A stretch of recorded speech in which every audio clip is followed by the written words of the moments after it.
आज हम बनाएँगे ब्रेड और आलू से बहुत ही ज़्यादा टेस्टी स्वादिष्ट नाश्ता, जिसे देखने के बाद गारंटी है कि आप बनाए बिना रह नहीं पाएँगे। बनाना बहुत आसान है, झटपट से बनकर तैयार हो जाता है। सबसे बड़ी बात है कि बच्चों से लेके बूढ़ों तक सबको ये बहुत पसंद आता है।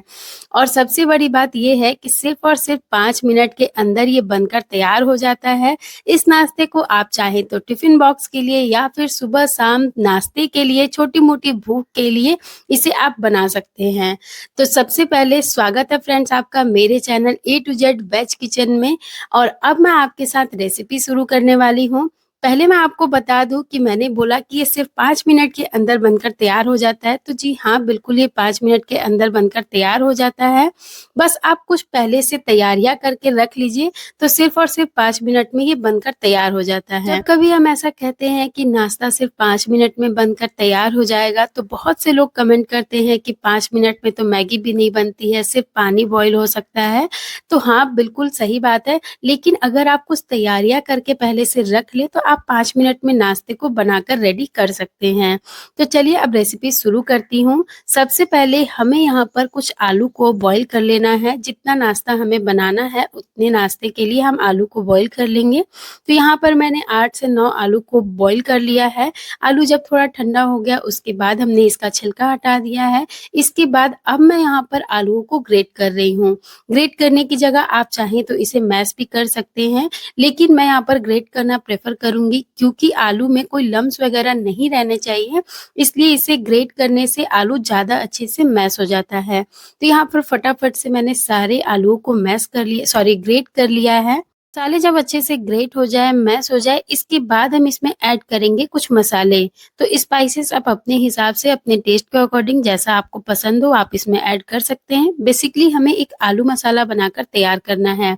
एक्स्ट्रा कुछ चीज़ें इसमें हमें ऐड करनी है, वो मैं आपको आगे बताऊँगी। सबसे पहले मैं इसमें डाली हूँ आधे चम्मच साबुत जीरा, चिली फ्लेक्स, साथ ही garam masala powder, Kashmiri red chilli powder, स्वाद के अनुसार नमक और अब यहाँ पर मैं ऐड कर रही हूँ चीज़। तो चीज़ यहाँ पर ये छोटे-छोटे क्यूब्स वाले जो आते हैं ना, वो मैंने ऐड किया है। अगर आपके पास बड़े क्यूब्स हैं, तो आप उसे ग्रेट करके भी ऐड कर सकते हैं। इसे आप ऐड करेंगे तो हमारा आलू मसाला जो बनेगा, वो थोड़ा स्वादिष्ट बनेगा। बच्चों को पसंद आता है चीज़ वगैरह, इसलिए यहाँ पर मैं चीज़ ऐड की हूँ। अब यहाँ 1 चम्मच गरम घी में 1 चम्मच बिल्कुल बारीक चॉप किया हुआ लहसुन ऐड करेंगे और इसे मीडियम टू लो फ्लेम पर पकाएँगे जब तक कि इस पे अच्छा गोल्डन कलर ना आ जाए।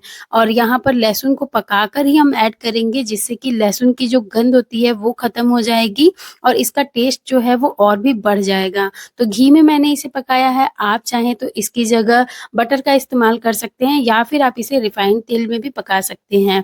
तो लहसुन यहाँ पर मैं डाल दी हूँ, साथ ही मैं यहाँ पर ऐड की हूँ 2 चम्मच के करीब धनिया पत्ते बारीक चॉप करके और अब मैं यहाँ पर ऐड कर रही हूँ कॉर्नफ्लावर। कॉर्नफ्लावर की जगह आप चाहें तो चावल के आटे का इस्तेमाल कर सकते हैं या फिर कॉर्नफ्लोर को स्किप भी कर सकते हैं। साथ ही मैं यहाँ पर ली हूँ ब्रेड क्रम्ब्स और 2 बड़े चम्मच से मैं ब्रेड क्रम्ब्स यहाँ पर ऐड कर रही हूँ। अब इन सारी चीज़ों को हमें अच्छे से मिक्स करना है। तो देखिए इस तरह से हम इसको मिक्स करेंगे। 1 बड़े चम्मच से मैं इसमें ऐड की हूँ कॉर्नफ्लावर जैसे कि हम जो चावल दाल खाने वाली जो चम्मच इस्तेमाल करते हैं ना, उससे लगभग 4 चम्मच के करीब होगा और 8 चम्मच के करीब मैं इसमें ऐड की हूँ ब्रेड क्रम्ब्स। तो ब्रेड को अच्छे से ग्राइंड कर ली थी मैं और उसे मैं यहाँ पर ऐड की हूँ। सारी चीज़ों को अच्छे से हम इस तरह से मिक्स करेंगे और इसे हमें एक डो की तरह तैयार करना है। तो आलू मसाला जो है ना देखिए कितना भी हम इसमें कॉर्नफ्लावर वगैरह डाल दें, ये थोड़ा-सा चिपचिपा रहता ही है। बस अपने हिसाब से अपने टेस्ट के अकॉर्डिंग आलू मसाला हमें तैयार कर लेना है। इसके बाद अब यहाँ पर मैं ली हूँ एक प्लास्टिक शीट, देख सकते हैं आप मार्केट से जो सामान वगैरह हम लाते हैं ना और हमें जो प्लास्टिक मिलती है, ये वही प्लास्टिक है। इसे मैंने बराबर से चारों तरफ से काट लिया है और इस तरह से हमें इस प्लास्टिक के ऊपर अब लगाना है तेल। तो यहाँ पर मैं तेल डाल दी हूँ, चारों तरफ प्लास्टिक के ऊपर हमें तेल लगा लेना है और साथ ही साथ हाथ में भी हमें तेल लगा लेना है जिससे कि आलू मसाला हाथ में चिपके नहीं।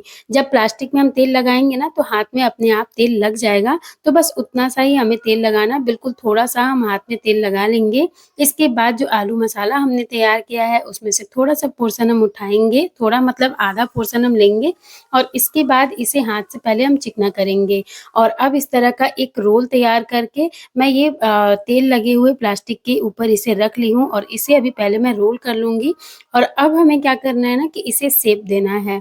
तो आप इसे किसी भी शेप में बना सकते हैं। मैं इसे ट्रायंगुलर शेप दे रही हूँ, आप चाहें तो इसे स्क्वायर शेप या फिर रेक्टेंगल शेप या फिर आप इसे गोल भी रख सकते हैं। तो मैंने इसे ट्रायंगुलर शेप दिया है, देखिए हाथ की मदद से और फिंगर से इस तरह से थपथपाते हुए मैं इसे ट्रायंगुलर शेप में बना ली हूँ। आप चाहें तो यहाँ पर स्केल वगैरह की भी मदद ले सकते हैं। देखिए इसी तरह से हमें सारे आलू मसाला का शेप तैयार कर लेना है और अब इसे ना प्लास्टिक के साथ ही मैं लगभग 1 घंटे के लिए फ्रीज़र में रख दूँगी जिससे कि ये अच्छे से सेट हो जाए। फ्रिज में नहीं, फ्रीज़र में रखूँगी जिससे कि ये फटाफट से सेट हो जाएगा। तो चलिए इसे हम फ्रीज़र में रखते हैं, इसके बाद हम आगे की तैयारी करेंगे। तो यहाँ पर देखिए लगभग 1 घंटे हो गए हैं और अब आलू मसाला का जो हमने शेप तैयार करके रखा है उसे निकालने से पहले मैं यहाँ पर ली हूँ एक बाउल में 1 से डेढ़ चम्मच के करीब मैदा बड़े चम्मच से, साथ ही मैं इसमें डाली हूँ बिल्कुल थोड़ा-सा नमक और अब इन दोनों को पानी डालकर अच्छे से मिक्स कर लेंगे और इसका एक अच्छा-सा हमें घोल तैयार करना है। तो ये देखिए जो घोल है ना ही बहुत ज़्यादा गाढ़ा है, ना ही बहुत ज़्यादा पतला है। तो इस तरह का थोड़ा-सा थिक सा पेस्ट हमें इसका तैयार कर लेना है। ये तैयार हो गया है, इसी के साथ हमें लेना है ब्रेड क्रम्ब्स। तो ये देखिए यहाँ पर मैंने ब्रेड को पहले ही ग्राइंड करके रख लिया था और ये ब्रेड क्रम्ब्स तैयार हो गया है। तो अभी इसे हम साइड में रखते हैं। इसके बाद जो आलू मसाला हमने फ्रीज़र में रखा था सेट होने के लिए, वो भी काफ़ी अच्छे से सेट हो गया है। इसे रखे हुए लगभग 1 घंटे के करीब हो गया है। तो अब यहाँ मैंने इसे निकाल लिया है। अब बारी है इसे कट करने की। तो सबसे पहले एक पीस मैं यहाँ पर साइड में कर ले रही हूँ। इसके बाद ये जो दूसरा वाला पीस है इसे पहले हम अनपैक करेंगे। मतलब कि इसका जो प्लास्टिक है उसे हमें हटा लेना है और अब हम इसे कट करेंगे। तो आपको इसके कितना मोटा रखना है ये आपके ऊपर है। मैंने यहाँ पर आधे इंची का गैप देते हुए इसे कट किया है और आप देख सकते हैं बहुत ही अच्छे से ये कट रहा है, कहीं से भी मैश नहीं हो रहा है। चाकू में बिल्कुल भी ये आलू मसाला चिपक नहीं रहा है, मतलब कि बहुत अच्छे से ये सेट हो गया है।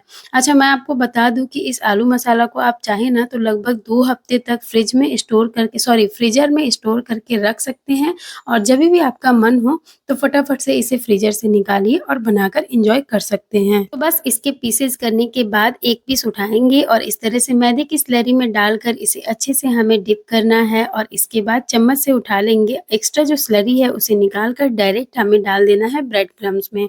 ब्रेड क्रम्ब्स में डालकर चारों तरफ इसे ब्रेड क्रम्ब से हमें कोट करना है और फिर इसे थोड़ी से फिंगर से और हाथ की मदद से थपथपाते हुए ब्रेड को हमें इसके ऊपर अच्छे से सेट कर लेना है। अगर आप इसे हाथ से नहीं थपथपाते हैं, ब्रेड क्रम्ब्स अच्छे से सेट नहीं होगा तो जब हम इसे फ्राई करेंगे तो सारा तेल में बिखर जाएगा। ये देखिए यहाँ पर मैंने सारे आलू के पीसेस को अच्छे से ब्रेड क्रम्ब से कोट कर लिया है। अब बारी है इसे तलने की। तो यहाँ पर मैंने तेल को पहले अच्छे से गरम कर लिया है लगभग 3 से 4 मिनट के लिए मीडियम फ्लेम पर।